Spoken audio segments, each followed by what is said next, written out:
बरेली नगर निगम के ward number 80 रबड़ी टोला से पार्षद पद के प्रबल दावेदार गुलन खान से हमारे संवाददाता ने उनके निवास स्थान पर मुलाकात कर खास बातचीत की। बातचीत के दौरान चुनाव से संबंधित अपनी योजनाओं की जानकारी देते हुए पार्षद पद के प्रत्याशी गुलन खान ने बताया, मेरा नाम गुलन खान है, वार्ड 80 रबड़ी टोला का प्रत्याशी हूँ। मैं जा रहे हैं तो किन मुद्दों को लेकर जा रहे हैं? मैं अपने वार्ड 80 के अंदर चौमुखी विकास को लेकर जा रहा हूँ। जो वार्ड में समस्या हैं उन समस्याओं को दूर करने के लिए, और जो समस्या यहाँ वार्ड में यहाँ पे हैं, कूड़े की है, बिजली की है, पानी की है, पेयजल की है, और जो सरकारी योजनाएं आती है उनको लेकर वार्ड में जा रहा हूँ। आपके विकास का मॉडल क्या होगा? विकास का मॉडल ये रहेगा कि वार्ड के अंदर सड़कों की बहुत बुरी हालत है। गटर और सीवर जगह जगह चौक है, और जहाँ लोग जाते हैं गड्ढों में तो गटर ऊंचे नीचे बहुत ज़्यादा है, वहाँ पे लोग जिससे गिरते हैं। और दूसरा लाइट की बहुत परेशानी है, यहाँ पे स्ट्रीट लाइट जगह जगह एरिया वाइज सब बंद पड़ी हैं। और यहाँ पे एक अपने शकील कुरैशी की मस्जिद है वहाँ की, और कसाई कुरैश नगर वाली सड़क बहुत बुरी हालत में, इतनी गंदी है, इतनी तो बरसात में भी नहीं होती जो अभी पोजीशन में है। उसको बनवाना है सारे एरिया में। जहाँ जगह अगर लोग मुझे चुनते हैं यहाँ पे, तो हर एरिया का सारे लोगों का काम कराना है, किसी एक एरिया का काम नहीं कराना है। जहाँ से मैं अगर जीता हूँ तो मैं सोचूं अपना ही एरिया देखो, ये नहीं सभी लोगों का सारा काम कराया है। पूरी वार्ड की जनता चुन के भेजेगी मुझे। सफाई व्यवस्था की स्थिति तो आपके यहाँ बहुत दयनीय है जी, तो इसको बेहतर करने के लिए क्या योजना तैयार की है? सफाई व्यवस्था को तो भाई मैं आपको दिखाया पूरे एरिया में कितनी गंदगी है, कूड़े के जगह जगह ढेर लगे हैं। सफाई कर्मचारियों से जिक्र करो तो वो कहते हैं यहाँ पे कर्मचारी कम है। ये हमारे पार्षद जी जो अभी मौजूदा हैं, उन्होंने कभी कोशिश नहीं की कि कर्मचारी बढ़वाए जाए, और इस चीज़ पे ध्यान नहीं दिया। हम तो अपनी कोशिश ये करेंगे कि जो अपनी जनता की शिकायत लेके नगर निगम महापौर के पास जाएंगे, कर्मचारी बढ़ाइए।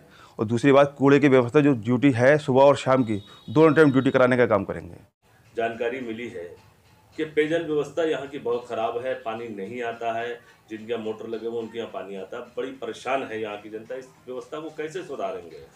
पानी की समस्या को लेकर ये है कि पानी पहले यहाँ पे 2 घंटे सुबह 2 घंटे शाम में आता था, और टंकी बनने के बाद हाल ही है वार्ड का कि टंकी हमारे घर से काफ़ी नज़दीक पे है, तो अभी सुबह 1 घंटा, सुबह 6 से 7 और शाम को 6-7 तक पानी आता है। और उसमें जो है क्षेत्र में जो जिनके घर पे टैंक रखे हैं, मोटर लगी है, उनके तो पानी पहुँच जाता है, लेकिन जो गरीब जनता है जिनके टैंक नहीं है उनके पानी नहीं पहुँच जाता है, पहुँच ही नहीं पाता है। तो उसके लिए कोशिश ये करी जाएगी कि पानी का टाइमिंग बढ़वाई जाए, और दूसरी बात प्रेशर बढ़वाया जाए। जब प्रेशर बढ़ेगा तो पानी बगैर मोटर के भी 2 मंजिल तक पहुंच जाएगा, लोगों की समस्या कहीं तक दूर हो जाएगी इससे। आपके वार्ड नंबर 80 में पथ प्रकाश व्यवस्था की हालत भी बहुत खराब है, जैसा कि यहाँ के लोगों से जानकारी मिली है। तो इस व्यवस्था को कैसे सुधारेंगे? हमारे वार्ड के अंदर नगर निगम ने पूरे बरेली में, क्या बरेली में लाइटें बहुत दी हैं, और हमारे वार्ड में भी लाइटें बहुत सारी लगी, लेकिन उसमें हमारे पार्षद जी जो है काम नहीं कर पाए।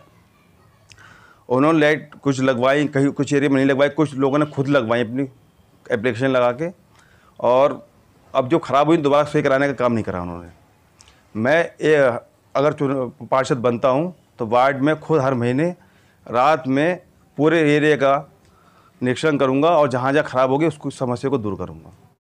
यहाँ की जनता का से जानकारी मिली है कि प्रधानमंत्री आवास योजना, उसका लाभ पात्र व्यक्तियों को नहीं मिला है। क्या कारण रहा, और अगर जनता आपको पार्षद चुनती है तो किस तरीके से इस व्यवस्था को बेहतर करेगी? अगर जनता मुझे पार्षद सुनती है तो हमारे वार्ड के अंदर बहुत अनेकों घर ऐसे हैं जो लोग बेचारे गरीब हैं, तिरपाल खप्पर और छप्पर में रहते हैं। उन लोगों को जो लाभ नहीं मिल पाया, कहीं ना कहीं मतलब उन लोगों की कमी रही कि वो गए वहाँ तक, और उनको जो लाभ कुछ लोगों को मिला है वो भी कमीशन देकर मिला है। और अगर वो उनको 30,000 40,000 रुपये कमीशन देकर ये 2.5 लाख रुपए का लाभ मिलना है, तो बेचारा वो गरीब ही क्यों है? तो अपनी व्यवस्था कर लेता सही रहने के लिए। लेकिन दुर्भाग्य यहाँ की जनता का, जो पूरी जानकारी लेकर कमीशन में कुछ नहीं देना, जो भी ये मिलते हैं प्रधानमंत्री आवास का जो लाभ मिलता है कुछ नहीं देना है उसका। 2.5 लाख रुपये मिलता है, और 2.5 लाख रुपये लेके नहीं देने के लिए मिलता है। आयुष्मान कार्ड योजना आपके क्षेत्र में जानकारी मिली है कि उसका लाभ अधिकतर लोगों को नहीं मिल पाया, क्या कारण है? कारण इसका यह है कि ये योजना का जो लाभ जिन लोगों को मिलता है वो 2011 की जनगणना के तहत मिलता है।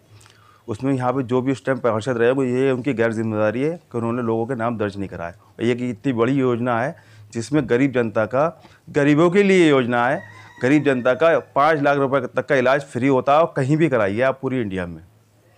और इंशाल्लाह अगर मुझे यहाँ की जनता चुनती है तो मैं 2023 में जो जनगणना होगी, अपना वार्ड, आसपास के जितने भी लोग इसके पात्र हैं, सबका घर घर ले जाकर नाम खुद ही दर्ज कराऊंगा। ये मैं अपनी जिम्मेदारी के साथ कहता हूँ। प्रधानमंत्री की एक और योजना है जो खास तौर से गरीब महिलाओं के लिए है, उज्ज्वला गैस योजना, जिसके तहत एक सिलेंडर और एक गैस चूल्हा सरकार के माध्यम से फ्री दिया जाता है।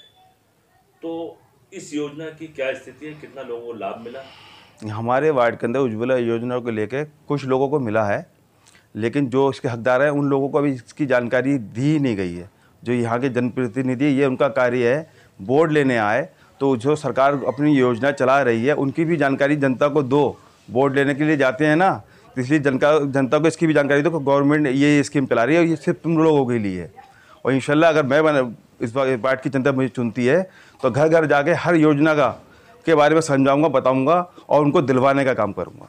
इस उज्ज्वला योजना के साथ साथ एक और भी योजना है गवर्नमेंट की, जो गरीब बच्चियाँ हैं उनकी शादी को लेकर जो राशि मिलती है, और लोगों को जनप्रतिनिधि ने यहाँ पे किसी को नहीं बताया, लेकिन मैं ये वादा करता हूँ अगर जनता ने मुझे जिताया तो जो यहाँ के इस गरीब, जिनके घर में गरीब बेटियाँ हैं, शादी के लिए जवान, उनकी भी लिए पैसे दिलवाने का कार्य करूँगा। आपके यहाँ क्षेत्र में राशन कार्ड की बड़ी समस्या है जी, तो इसका समाधान कैसे करेंगे? हमारे यहाँ वार्ड के अंदर लगभग 70% लोगों के तो राशन कार्ड बने हुए हैं, और जिन लोगों के नहीं बने हैं तो वो प्रक्रिया ऑनलाइन के तहत होती है, और ऑनलाइन लोगों का हुआ है, नहीं हो पाया है, किसी वजह से कई 1 साल से ऑनलाइन हुआ और राशन कार्ड नहीं बन पाया है। वो काम कराने का कोशिश करेंगे। जनप्रतिनिधि का काम है वो जहाँ पे समस्या है उस समस्या को दूर करा जाए, वो इंशाल्लाह जाके करेंगे दूर उसको। और जिनके घर में यूनिट कम है वो यूनिट भी बढ़वाने का काम करेंगे, जिससे गवर्नमेंट का पूरा लाभ हर परिवार को मिल सके। और उसके बाद एक समस्या और है यहाँ पे पेंशन को लेके। जो लोग बुज़ुर्ग हैं उनकी पेंशन है, जो लोग विकलांग हैं उनकी पेंशन है, जो लोगों की नहीं बन पाई वो बनवाने का कार्य करेंगे, और जिनकी रुकी हुई है उसका क्या कारण है रुकने का, इसकी भी जानकारी लेकर उसको काम पूरा कराएंगे उनका भी हम, कि पेंशन सबकी दोबारा बहाल हो जाए। आप हमारे चैनल के माध्यम से वार्ड 80 की जनता को क्या संदेश देना चाहेंगे? आपके चैनल के माध्यम से वार्ड 80 की जनता को संदेश तो मैं नहीं दे सकता कि वार्ड 80 की जितनी भी जनता, ये सब मेरा परिवार है, उस परिवार का एक छोटा सा सदस्य हूँ मैं। लेकिन चुनाव को लेकर जो मुद्दों को, जिन बातों को मैंने कहा है, इंशाल्लाह ये सारी बातों पे खरा उतरने की पूरी कोशिश करूँगा। मेरा कोई भी वादा गलत नहीं होगा। इंशाल्लाह सारे वादे पूरे करूँगा जो चुनाव को लेकर मैं बीच में लेकर आया हूँ।